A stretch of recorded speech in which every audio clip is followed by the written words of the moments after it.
وقوله صلى الله عليه وسلم لما رفع الصحابة أصواتهم بالذكر: أيها الناس اربعوا على أنفسكم فإنكم لا تدعون أصم ولا غائبا، إنما تدعون سميعا بصيرا قريبا، إن الذي تدعونه أقرب إلى أحدكم من عنق راحلته. متفق عليه. وقوله صلی اللہ علیہ وسلم لما رفع الصحابة اصواتهم بالذکر، رسول اللہ صلی اللہ علیہ وسلم کا یہ فرمانا کب؟ جب بلند کیا صحابہ نے اپنی آوازوں کو بالذکر، ذکر کرتے ہوئے۔ یہ غزوہ خیبر کے سفر میں صحابہ نے کیا تھا۔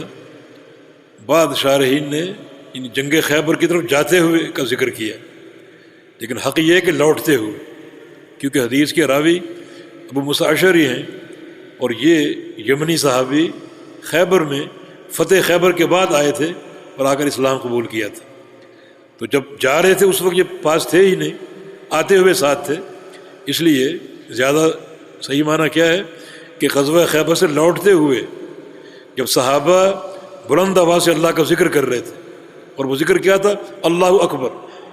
جب وہ کسی بلندی پر چڑھتے تو اللہ اکبر اللہ اکبر اللہ اکبر، جب اترتے تو سبحان اللہ بلند آواز، اور کبھی لا الہ الا اللہ کہتے، لا الہ الا اللہ۔ اور نبی علیہ السلام اسی سفر میں ابو موسیٰ اشعری کو ایک کلمے کی تعلیم دی تھی، لا حول ولا قوت الا باللہ۔ ابو موسیٰ تجھے جنت کا خزانہ ایک بتاؤں، اور آپ نے لا حول ولا قوت الا باللہ کی تعلیم دی تھی۔ تو صحابہ یہ اذکار جہر بلند آواز سے کر رہے تھے۔ رسول اللہ صلی اللہ علیہ وسلم نے فرمایا ایھا الناس، اے لوگو، اربعوا علی انفسکم، اپنے نفسوں پر جو ہے وہ رحم کرو اور نرمی کرو۔ یہ سختی، یہ بلند آواز سے چیخنا چلانا کیوں کر رہے ہو؟ ذکر آہستہ کیوں نہیں کر رہے؟ اپنے لیے آسانی کیوں نہیں تلاش کر رہے؟ بلند آواز سے بولنا، چیخنا چلانا تمہارے لیے تھکاوٹ کا باعث ہوگی۔ اپنے اوپر نرمی کرو۔ فإنکم لا تدعون اصم ولا غائبا، تم نہیں پکار رہے ایسی ذات کو جو اصم بولتے ہیں بہرے، صم بکم عمی، بہرے ہیں، گونگے ہیں۔ تم اصم ذات کو نہیں پکار رہے جو گونگی ہے، بہری ہے، ولا غائب، اور نہ ایسی ذات جو غائب ہے۔ جس ذات کو پکار رہے ہو نہ وہ بہرا ہے اور نہ وہ غائب ہے۔ انما تدعون سمیع بصیرا، تم پکار رہے ہو اس ذات کو جو سمیع ہے اور بصیر ہے، سمیع ہے اور بصیر ہے، سننے والا اور دیکھنے والا، اور قریب ہے، قریب ہے اور قریب ہے۔ ان الذی تدعونہ، بے شک وہ ذات جس کو تم پکار رہے ہو، اقرب الی احدکم من عنق راحلتہ، وہ تمہارے قریب ہے تمہاری سواری کی گردن سے بھی۔ گھوڑا ہے یا اونٹنی ہے جس پر تم سواری کر رہے ہو، اس کی گردن سے بھی زیادہ قریب ہے تمہارے۔ تو اللہ کے قرب کو ہم بار بار بتا چکے، جیسا اس ذات کے لائق ہے۔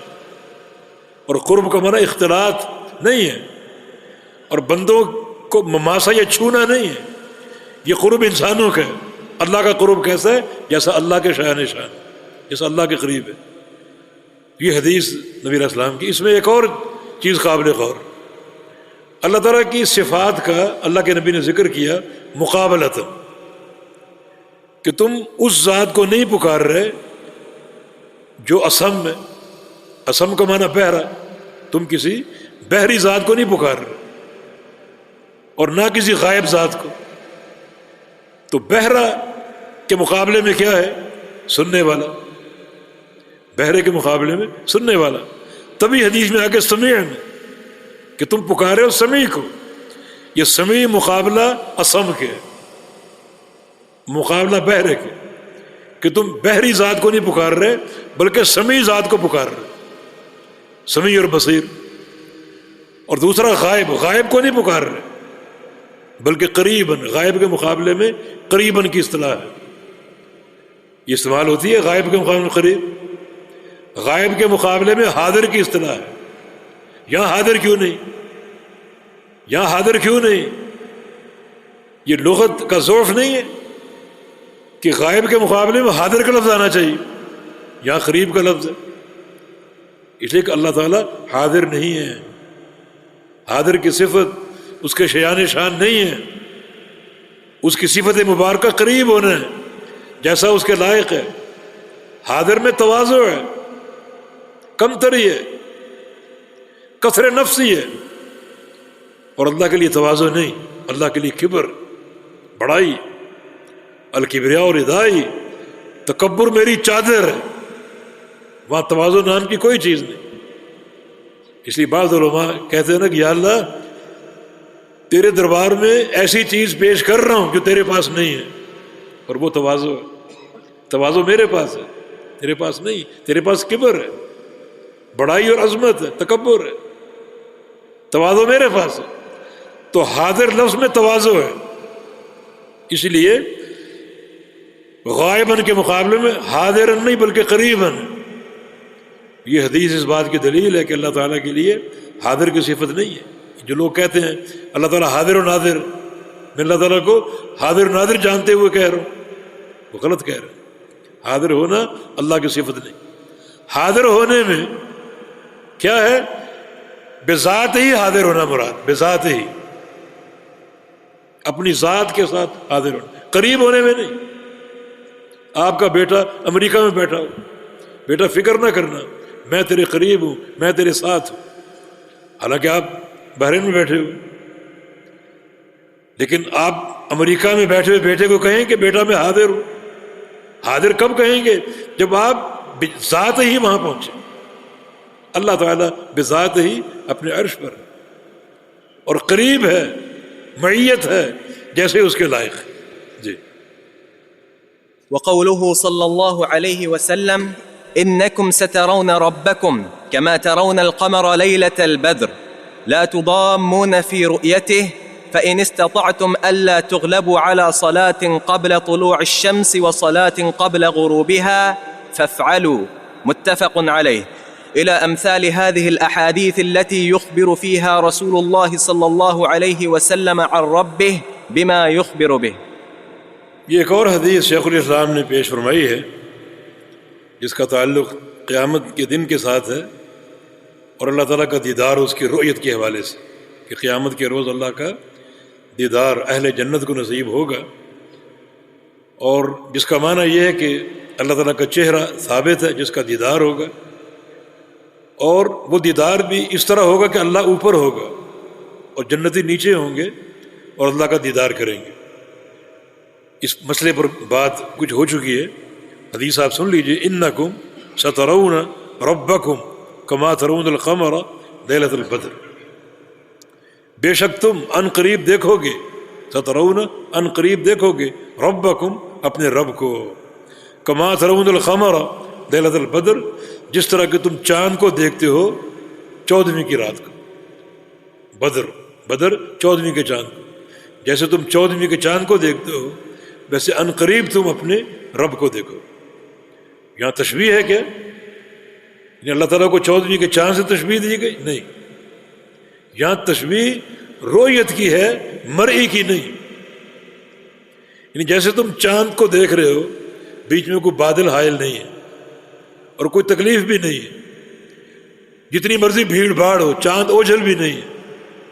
بعض اوقات بھیڑ زیادہ ہو تو ایک چیز کو دیکھنا پڑتا ہے ایڑیاں اٹھا کر، دیوار پہ چڑھ کے، چھت پہ چڑھ کے. ایسی کوئی تکلیف نہیں. عدل ارائے کے ینظرون، جنتی تختوں پر ٹیک لگا کر اللہ کو دیکھیں گے. یہ تشبیہ باعتبار رؤیت کے، تشبیہ رؤیا بالرؤیا، کہ جیسے تمہیں چاند کی رؤیت حاصل ہو رہی ہے کسی تکلیف کے بغیر، ایسے اللہ کی رؤیت بھی تمہیں حاصل ہوگی کسی تکلیف کے بغیر. ایک ہے تشبیہ المرئی بالمرئی، کہ جس کو دیکھا جائے، وہ تشبیہ نہیں ہے. کوئی چیز اس کے مشابہ نہیں. لا تضامون فی رؤیت، اس کی رؤیت میں تم کوئی تکلیف محسوس نہیں کرو. بعض اوقات نور کی کثرت ہوتی ہے، آنکھیں چدھیا جائیں، ایسا بھی نہیں. چاند کو دیکھتے ہو تو آنکھوں کو فرض حاصل ہوتی چاند کے نور سے، لطیف اور ٹھنڈا نور رات کی تاریکی میں. تو اس طرح کوئی تکلیف نہیں ہوگی اور جسمانی تکلیف بھی نہیں ہوگی. چاند دیکھ رہے ہو، سب کو نظر آ رہا ہے، کوئی مشقت نہیں، کوئی تکلیف نہیں. بعض اوقات کسی کو دیکھنا ہو اور بھیڑ ہو تو آپ کیا کرتے ہیں؟ ایڑیاں اٹھاتے ہیں، دیوار پہ چڑھتے ہیں، چھت پہ چڑھتے ہیں. ایسا نہیں، چاند کے لیے ایسا کچھ نہیں. آپ جہاں موجود ہو چاند کو دیکھ سکتے. اب بیچ میں کوئی حائل نہ ہو، حائل ہو تو دیکھنا ممکن نہیں ہے، حائل نہ ہو تو آپ دیکھیں گے ضرور. اس طرح اللہ تعالیٰ کو تم دیکھو گے اور کوئی تکلیف نہیں ہوگی.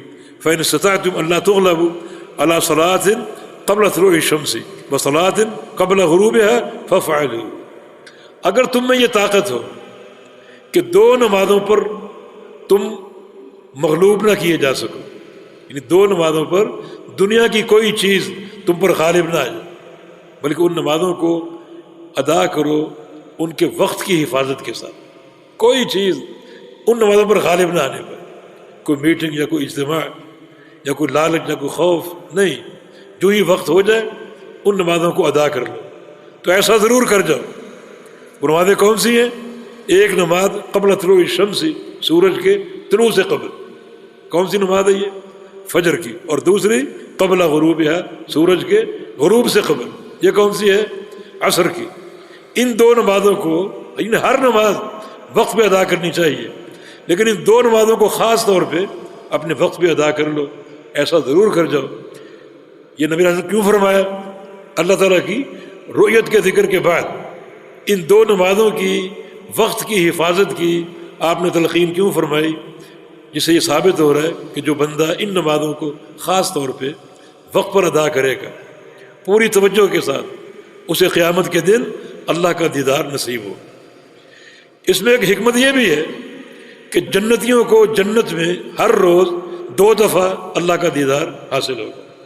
ایک اس وقت جب آپ فجر پڑھتے ہیں، دوسرا اس وقت جب آپ عصر پڑھتے ہیں، فجر کے وقت اور عصر کے وقت. تو اس لیے بھی ان 2 نمازوں کی اہمیت ہے. اللہ تعالیٰ نے اپنے دیدار کے لیے ان اوقات کو منتخب کیا جو ان نمازوں کی اہمیت کی دلیل ہے. باقی اللہ کے دیدار کی جو سب سے بڑی اساس ہے وہ اللہ کی توحید ہے. للذین احسنوا الحسنى وزیادہ. جو لوگ احسان پیدا کر لیں اپنی عبادت میں، اپنے عقیدے میں. بلکہ ابن عباس کی تفسیر ہے احسنوا اے شاہدوا ان لا الہ الا اللہ، توحید کی گواہی دیں. ان کے لیے حسنہ جنت ہے، وزیادہ، اور زیادہ یعنی اللہ کا دیدار بھی. یہ حدیث پوری ہوئی.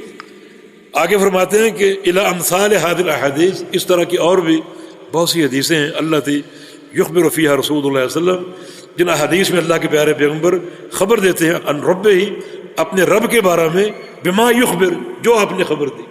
ایسی اور بہت سی احادیث آپ کو ملیں گی ذخیرہ حدیث میں، جس میں رسول اللہ صلی اللہ علیہ وسلم نے اپنے رب کے اوصاف، اپنے رب کے اسماء اور افعال بیان فرمائے، جن کا خلاصہ یہ بنتا ہے کہ اللہ کے پیارے پیغمبر نے اپنی حدیث میں اللہ تعالیٰ کے بارے میں جو کچھ فرمایا، نام، صفات یا افعال، وہ سارے حق ہیں. ان پر ایمان لانا ضروری. ایمان کیسے لائیں؟ معنی ظاہر کے ساتھ، کسی تعویل کے بغیر، کسی تشبیہ کے بغیر، اور کسی تحریف اور تعطیل کے بغیر. کیفیت اللہ کے سپرد ہے، اور اس عقیدے کے ساتھ کہ اللہ کی ہر صفت صفت کمال ہے. ہمیں جو چیز بتا دی گئی اسے ہم نے مان لیا، جو نہیں بتائی گئی وہ اللہ تعالیٰ کے سپرد.